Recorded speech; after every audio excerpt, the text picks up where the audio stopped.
सभी देशवासियों को मेरा नमस्कार। आज मैं आपके लिए ऐसी कहानी लाया हूँ जो हमारे तथा हमारे बच्चों के लिए एक प्रेरणादायक कहानी है और जीवन में जो बहुत उपयोगी है, जिसका हमारे जीवन में बहुत महत्वपूर्ण स्थान है। आज मैं आपको कहानी शुरू करता हूँ जल के बारे में। जल का उपयोग बड़ी सावधानी से करें, क्योंकि पानी बचाना ही एक पूजा के समान है और आने वाले समय में इसकी स्थिति बहुत ज़्यादा संकटमय होने वाली है। इसीलिए हमें आज से ही पानी को सही तरीके से यूज़ करना है और उसे बचाना है। अब कहानी पे आते हैं। महात्मा गांधी यात्रा बहुत करते थे और इस दौरान वे अपने करीबियों के घर रुकना पसंद करते थे। उनका मानना था कि जब हम किसी के घर पर ठहरते हैं तो इससे अपनापन बढ़ता है और कुछ बातें हम उन लोगों से सीखते हैं और कुछ बातें वे लोग हमसे सीखते हैं। एक बार की बात है, गांधी जी जवाहरलाल नेहरू जी के साथ इलाहाबाद के आनंद भवन में रुके हुए थे। एक दिन सुबह के समय जब गांधी जी उठे तो वे लोटे में पानी को लेकर अपना हाथ और मुंह धो रहे थे। इस दौरान वे नेहरू जी से बातें भी कर रहे थे, क्योंकि उनकी आदत थी कि वे काम करते करते बातें भी किया करते थे। ये गांधी जी का स्वभाव भी था। उनके लोटे का पानी खत्म हो गया, लेकिन वे अपना मुंह ठीक से नहीं धो सके। इस बात से गांधी जी असहज हो गए और उन्होंने नेहरू जी से बात भी करना बंद कर दी।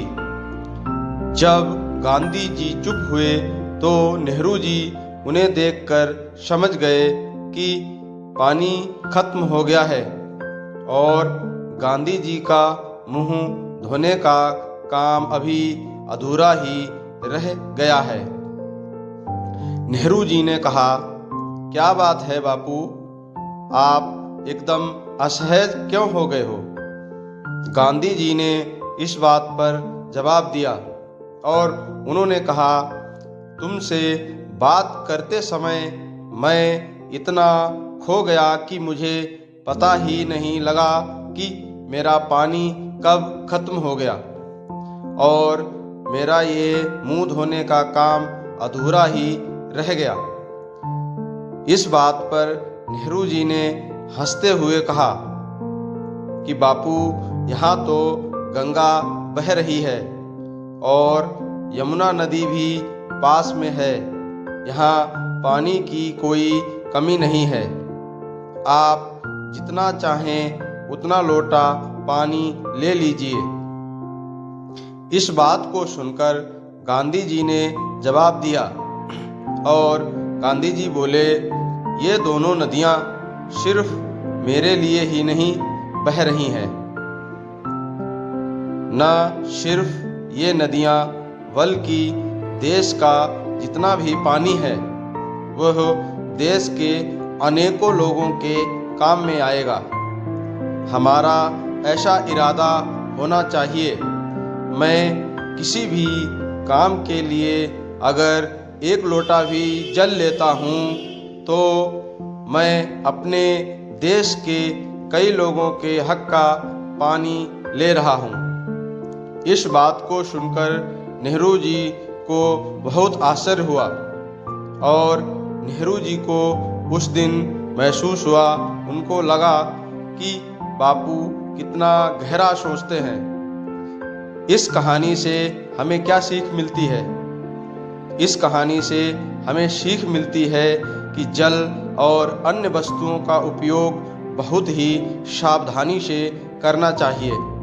गांधी जी की ये बात जरूर पुरानी है, लेकिन आज भी सही लागू होती है।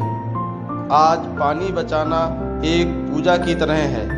अगर हमने अपने देश का जल नहीं बचाया तो यकीनन अगला विश्व युद्ध पानी के लिए ही होगा।